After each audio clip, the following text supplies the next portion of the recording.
नमस्कार दोस्तों, कैसे हैं आप सभी। दोस्त, चेहरे क्रीम पाउडर से नहीं, चेहरे काबले से चमकते हैं। अगर आप सोच रहे हैं कि आपकी समस्या पहाड़ जितनी विशाल है, तो याद रखिए दोस्त, प्रभु की कृपा सागर जितनी विशाल है। एक बार नारद जी भगवान विष्णु से मिले और बोले कि मैं देखता हूँ कि आपके भक्त इतने दुखी क्यों रहते हैं, आपके भक्त इतने फटे हाल क्यों रहते हैं और हमेशा परेशान क्यों रहते हैं, और जो छल कपट वेशभूषा बदल कर और जो अन्याय करता है वह इतने मज़े में क्यों रहता है, और आपके जो सारे भक्त हैं इतने दुख में क्यों रहते हैं।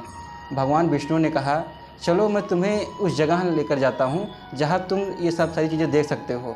भगवान विष्णु और नारद जी वेश बदलकर और धरती पर आए तो सबसे पहले उन्होंने एक सेठ के घर गए। उस सेठ के घर गए और दरवाज़ा खटखटाया और बोला, भिक्षा दीजिए। वह सेठ घर से अंदर से बाहर निकल कर आया और बोला कि तुम लोगों को और कोई काम धाम नहीं है, फालतू के यहाँ चले आते हो, बेस बदल कर घूमते हो। और दोस्त, उन्हें बहुत सारी खरी खोटी चीज़ें सुना दी। अब नारद जी तो मन ही मन सोच रहे थे कि भगवान विष्णु अभी इसे शराब दे देंगे और इसके साथ बहुत बुरा बर्ताव करेंगे, लेकिन भगवान विष्णु ने कुछ नहीं कहा। वहाँ से चले और चलते हुए कहे कि तुम्हारा परिवार और आगे बढ़े और फल फूलो और पैसे कमाओ। नारद जी को कहीं ना कहीं ये बात स्पष्ट तो नहीं रही थी, लेकिन करें क्या, क्योंकि इस वजह से तो सवाल कर नहीं सकते। चलने लगे। फिर आगे जाकर उन्होंने एक कुटिया देखी। उस कुटिया में एक बूढ़ी अम्मा रहती थी जिसके पास एक गाय थी।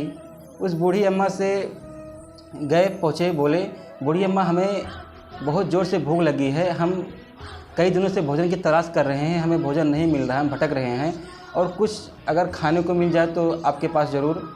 तो बूढ़ी अम्मा ने कहा कि मैं बहुत गरीब हूँ, मेरे पास तो खाने के लिए भोजन नहीं है, लेकिन मेरे पास एक गाय है जो मैं तुम्हें दूध पिला सकती हूँ।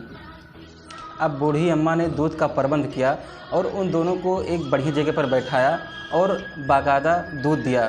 दोनों लोग जब दूध पिए तो नारद जी को लगा कि अब भगवान प्रसन्न होकर इस बूढ़ी अम्मा को ऐसा वरदान देंगे कि ये शायद लाइफ में बहुत खुशी, बहुत संपन्न हो जाएगी। लेकिन भगवान ने ऐसा नहीं किया। वह जब चलने लगे तो बूढ़ी अम्मा से कहा कि ये जो तुम्हारी गाय है इसकी बहुत जल्द मृत्यु हो जाएगी। अब नारद जी को ये बात रहा नहीं गया। अंत में चलते चलते नारद भगवान विष्णु से पूछे कि प्रभु, आपने क्या किया, जो सेठ हमें गाली देकर भगा कर हमें वहाँ से भगाया, उसको आप बोलते हैं कि तेरा और पैसा बढ़े, तेरा परिवार सुख रहे, और जो बूढ़ी अम्मा हमारी इतनी सेवा की, हमारे लिए दूध लेके आई, हम कितने दिन से भूखे टहल रहे थे, वो सब उन्होंने किया, और दिन रात आपके भक्त में लीन रहती हैं, तो ये आप कैसे किए।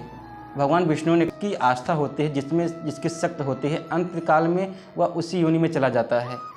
मैंने उस व्यापारी को, उसके माइंड में पैसा चल रहा था, मैंने उस व्यापारी को इसलिए बोला कि तेरा धंधा और आगे बढ़े, ताकि वह अंत समय में पैसा ही के बारे में सोचेगा, और अंत समय में जब वह पैसे के बारे में सोचेगा तो वह सांप बनकर उस तिजोरी के नीचे जन्म लेगा। और मैंने उस बूढ़ी अम्मा को इसलिए बोला कि तेरी गाय बहुत जल्दी मर जाएगी, क्योंकि मैं नहीं चाहता कि वह बूढ़ी अम्मा मरते वक्त गाय के बारे में सोचे और गाय योनि में चली जाए। मैं चाहता हूं कि वह मरते वक्त मेरा स्मरण करे और मेरे लोक में आए। दोस्त, यह कहानी भले ही छोटी हो, लेकिन हमें यह सीख देती है ना कि अंत समय में जिस भी चीज़ का आप स्मरण करते हैं, अंत समय में जिस भी चीज़ के बारे में आप सोच रहे होते हैं, वहाँ आप पहुँच जाते हैं।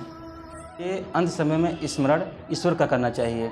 अपनों का प्यार, अपनी मेहनत और लोगों का प्यार ऊपर वाले के आशीर्वाद से कर दिखाओ कुछ ऐसा कि दुनिया करना चाहे आपके जैसा।